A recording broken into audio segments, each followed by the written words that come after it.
Greetings, Crawford Ashley here, the spiritual boxer. And I'm talking about boxing again, as I always do. Well, I'm talking about a little bit about mental health.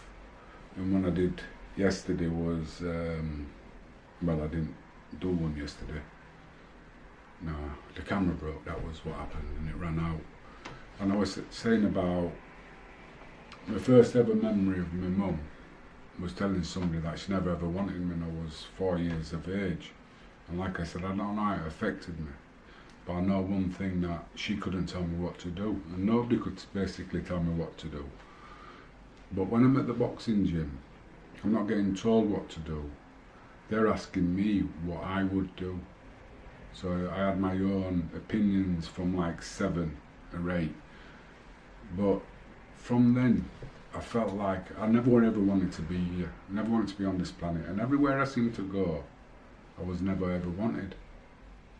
It's like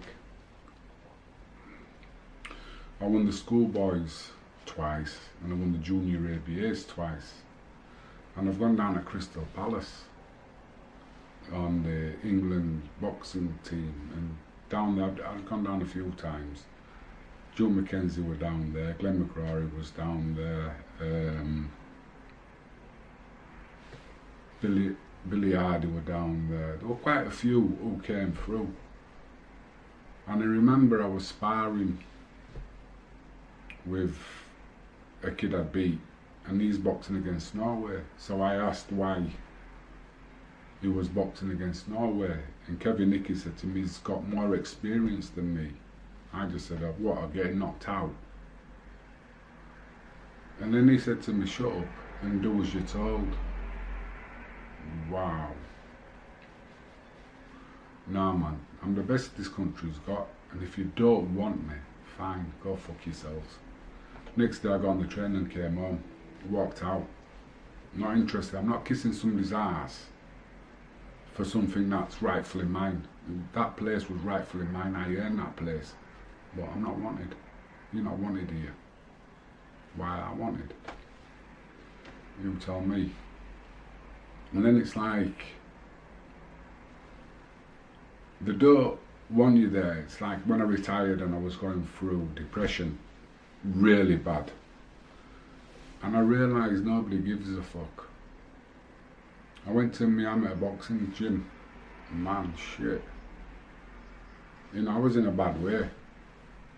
And I remember all the trainers coming into Burton's when they were just starting off, and Burton Toffs, and I was there for ages. And I remember getting a phone call. I was absolutely on my ass, I didn't have a thing. And it was coming up to Christmas, and Phil Sellers phones me up on, hiya Crawford, we've got a celebration boxing show, dinner show. Would you like to come? This is like 2 days, 3 days time. So I says, how much you giving me? Your dinner. I went, fuck off. I said, how much you paying Steve Collins? So it's like, this is my amateur club. I've got this kiddie who's the secretary of the club. I watched him come through the doors. I helped him out a lot. In boxing, not in like what in boxing, in the gym. We're like a family. And then he gets to this stage. He knows I'm struggling. They know you're struggling. You ain't got fuck all. But yet, they won't take a little bit of money. I don't know how much it cost Steve Collins, but he could have given me 100 quid. I'd have been over the fucking moon with it. No, they don't want you. You're useless. You're not worth nothing. And that's how they treat you. This is, you know what I mean? To me, it's fucked up. And then you got the ex-boxers, especially in Leeds, British ex-boxers, Leeds ex-boxers. What a set of wankers you are. Yeah, I've been down a few times, and you're all that, mouthing off. You put a couple of shows on, benefit shows, and they don't even get fucking invited. Don't even get an invite. How sad are you lot? You know what I mean? You know I'm struggling, and don't tell me you don't know, because you do. Every one of you knows I'm struggling. Oh, another one. Sharky. Thank you for the frigging award you got me. But my name's not Ashley Crawford, it's Crawford Ashley. You know, another kick in the teeth. You know what I mean? You don't give a shit. You use the name for when you want to get on there, and then you don't. So it's like, I've come to realise that nobody gives a shit. Nobody cares. And like, I try to take my life. You know what I mean? 85 mile an hour drove my motorbike into a barrier on the M62. What would you have said if I'd have never survived it? Oh, I didn't know you were like that. I didn't know. Yeah. Bollocks, you all did. And there's other promoters in this town. They're putting on shows. The only time I ever get an invite is if they see me. You know what I mean? Is if they see me, like I'm an afterthought. They don't give a shit. Don't care. So the only person who's got to care is yourself, is me. So for everybody out there who's suffering, live your life your way. Don't go asking for handouts, begging, because they're just going to turn their nose up at you. Fuck them. Fuck them all. What you'll find is the people who know you, who you've known for ages, don't give a shit about you. It's the people who just meet that care more about you.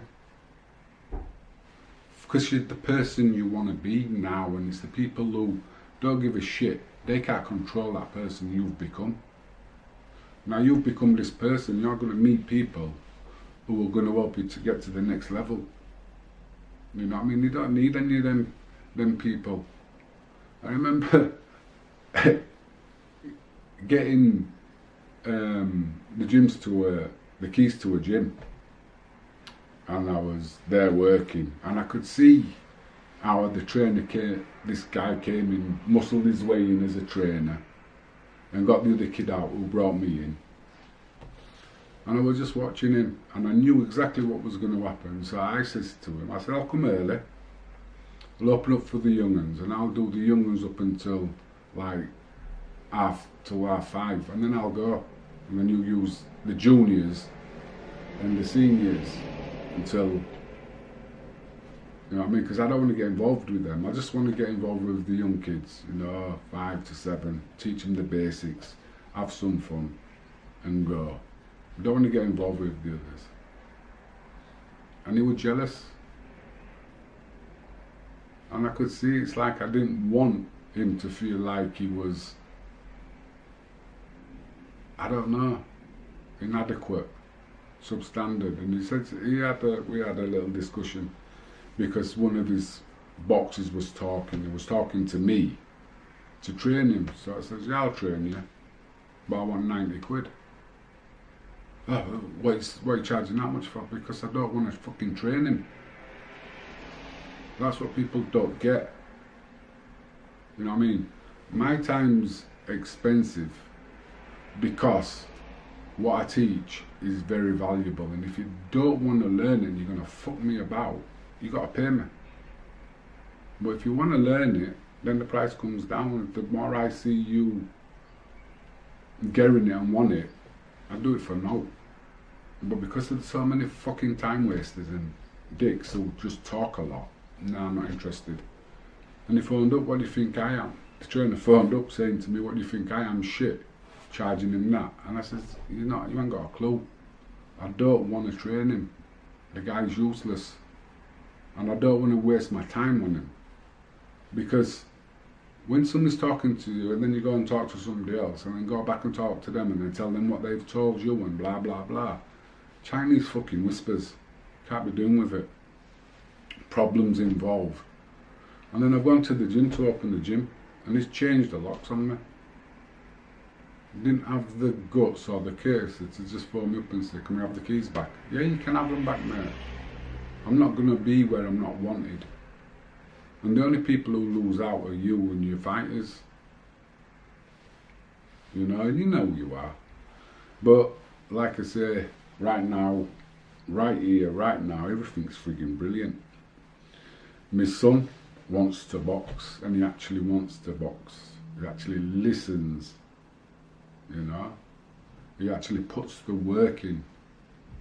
And you want to see how far he's come? Look on my channel. From the very beginning he's on. All the way up. He's fighting again on the 27th. Anyway, we was talking about mental health and I went off on one, didn't I? Yeah. About not being wanted.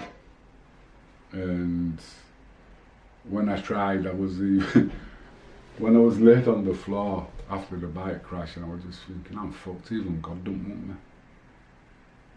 And that is the first thought that came in my head when I came round. Even God don't want me.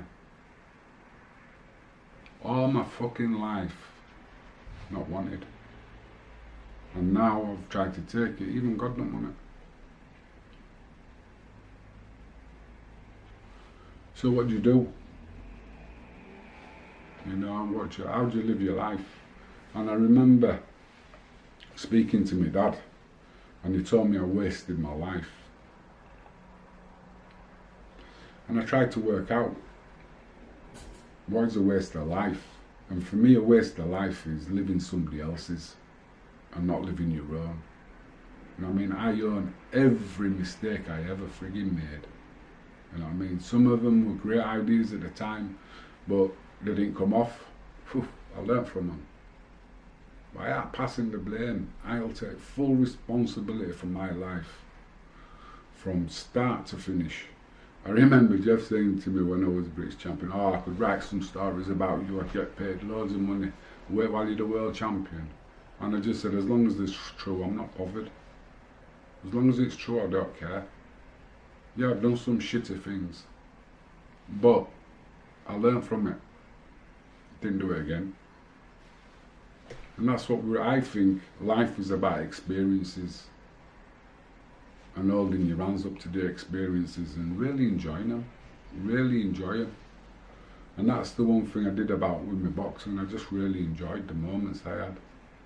You know, all the fuss around me and the Nun fight, the first time I ever been to a massive press conference and fighters on table and all press there, absolutely brilliant. To me, it was just experiences to be enjoyed and creating memories and just create new memories. No, that's what we can do. We don't have to live in the past. You know what I mean? Be in the present, be happy in this present moment and move on to better things. Because it's only right here, right now that actually matters. And why you're feeling down. Is it down to the thoughts you're thinking? You know? I don't care if nobody likes me, because I like me.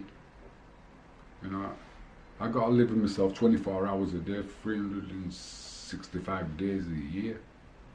So I might as well be happy with who I'm living with, and that's me. Anyway, if you think it's helped you, spread it, share it. Just a little bit about Mental Health Week. You know what I mean? Nobody gives a shit. So you start giving a shit about yourself. When you're happy, you're happy. And the people around you are happy. Because they want you to be happy. Your job is to be happy. The people who don't want you happy, they don't fucking matter. Anyway, stay chilled, be happy,